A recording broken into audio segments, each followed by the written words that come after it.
While I was at the Flight 19 show, I had a chance to chat with many great model builders. I was fortunate enough to sit down with Sandy Konigsberg, Charles Libby, Mike Alvarez, and Andy Shapiro. So kick back and enjoy these builders describe their models. Right here, we're here with Sandy Konigsberg, and he has built this 1965 Corvette that's really cool, and he's going to tell us why it's really cool. Well, the reason it's really cool is because it's an actual car of mine that I bought in 1975. And I try to detail it as closely and as accurately to the actual car with respect to the engine, the interior, the options on the car. And it's a monogram kit. It's got photo etch on it, and it's probably one of my favorite models. I would say because it's a replica of your car, it has a great story. And you did a great job detailing it out. Thanks for sharing with us. We just filmed this one, and we're with the builder, Charles Libby. Tell me about this thing. This is not your average model car, obviously. Because here, I'm gonna just put my hand right next to it. That'll just kind of give you an idea. How big it is. This thing's big. And heavy. And heavy. Yeah, the body's all hand-formed brass, 30 thousandths brass sheet metal, and the frame's brass, the motor, and just about everything else on is aluminum. And the wheels are three-piece copies of a Bugatti wheel, actually. But I was about to say they're inspired. Just a little bit wider, but yeah, they're mostly Bugatti wheels. So how did you make the tires? I cast just round rings in a Tupperware bowl, basically. They're from a Tupperware bowl? Yeah, and then well, I cast them oversized, of course, and then I machined them on my lathe. Oh, wow. And then I milled all the grooves and lines in them on the milling machine. And they're two-part polyurethane. And all of your suspension is all brass? It's all brass, and then it's nickel-plated. Nickel-plated, so that's not paint on there. No. It's various plated It's strings. nickel-plated. Wow. Same with the headlights, they're brass, but they were, and the bumpers, both bumpers are nickel-plated brass. Piece. And so what's under the hood?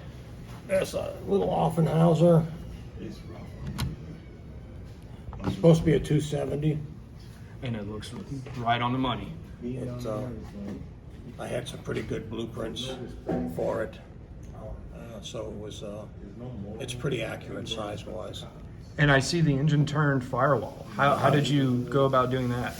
Same with the dash. I used a pencil with an eraser, put it in the drill in my milling machine, and had some stick-on 400 grit sandpaper, and cut little rings of it and put it on that rubber.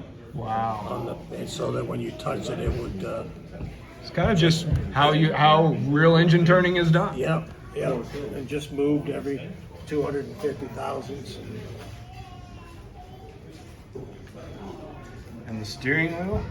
Yeah, I cast that. I made the aluminum part, the spokes and the ring, and then I made a mold and set that in the mold, clamped the two halves together and injected the two-part urethane into the mold. So it's basically molded all together. Wow. Look at that gas cap. That was a time-consuming piece. I can imagine. It is a very beautiful model. And thanks, Charlie, for sharing with us. Yeah, you're welcome. Thank you.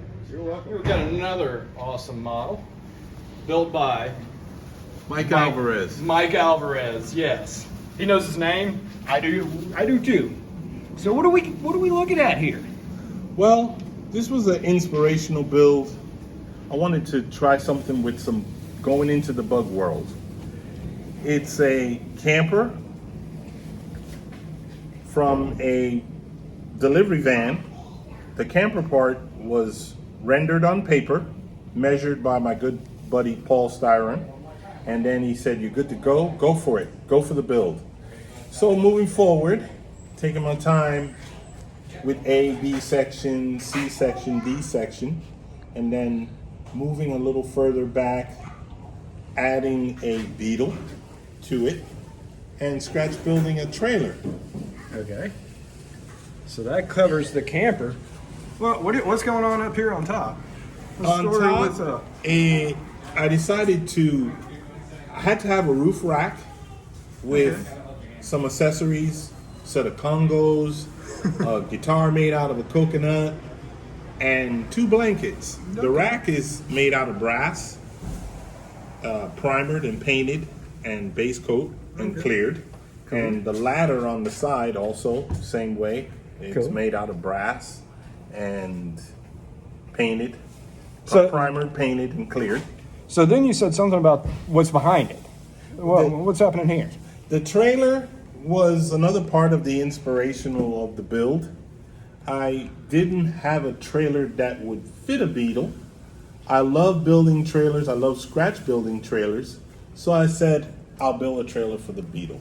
Single wheel axle, which I wanted to keep it simple. It's sort of like old school type trailer, just for a simple little Beetle. So it looks like it's got some accessories up here as well for fun and games. Surfboards, which I think the water skis in the back are not correct, but that's okay. But the surfboards in the front will stipulate that we going to the Bug Jam. We're going to the Bug Jam. We gotta go to the Bug Jam, and we're gonna surf at the beach. And this has been an inspirational build. Well, it is awesome. And we thank you, Mike, for sharing it with us. Thank you much. I appreciate it. Thank you again. You're welcome. And we're here with Andy Shapiro, and he's got this crazy detail. It's just mind-boggling. See, this is what it looks like all dressed up. And this is a Miller race car. The 1925 Miller 122 rear drive, Harry Miller's car. This is the predecessor to the Miller 91. If you want to make a model that looks something like this, you can find one of the late Chris Etzel's wonderful resin Indy kits. I got one of those. He made the 91 in 25th scale, and this is the older brother. This is a 122 that I scratch built the master parts for several years ago. This is in 24th scale, so if you put this next to one of Etzel's kits, this would be slightly bigger. I mastered the parts based on there's some wonderful old books that had actually factory plans and drawings. I did the parts masters from plastic and wren shape and brass and aluminum, and sent them I brought them to Harold Bradford in Maryland, who's some of your viewers may be familiar with. He's in the Resin Casters Hall of Fame. As far as I'm concerned. There is a Resin Castings Hall of Fame. You haven't been? I'll take you one day. Okay. So I brought him to Harold. I said, "Listen, Harold, I want you to cast these for me because I want to make more than one." But this is the first one I've made. This was the junior special, and if you want to see the real car, it's on display in Jacksonville at the Brumos collection. Okay. I have not been there. That's on my list. I finished this a year and a half ago and brought this to GSL. And That's the Greater Salt Lake Model Car Championship. The last one, I entered it in the replica category and was swallowed whole by Randy Durr's wonderful 12th scale and John Teresi's wonderful 12th scale funny car. But that's some pretty solid company be a part of. You were there, Tim. You know what kind of a wonderful event that was. So anyway, since Harold was able to give me castings, resin castings, I've got a couple more sets, and I hope, it won't be this year, maybe next year, I hope to build the sister car, which is on display at the Revs collection in Naples. It's a kind of a dark red purplish car, but also a 122 rear drive. It's just an amazing model. This Thanks. is not something that you find at Hobby Lobby. No. Thank you, Andy, for sharing it with us. Anytime, Tim. And we wish you the best on your next build. Well, my next build's on the workbench, but All don't get right. me started. Okay, well, we'll get you started on the next You're one. gonna- your camera's going to run out of battery if you get me started. Thanks so much. I hope you enjoyed these sit-downs with these talented modelers. If you'd like to see more of this, let me know down in the comments. Also, be sure to like and subscribe. You know what to do, because I have all kinds of model car stories to tell. Thanks for watching.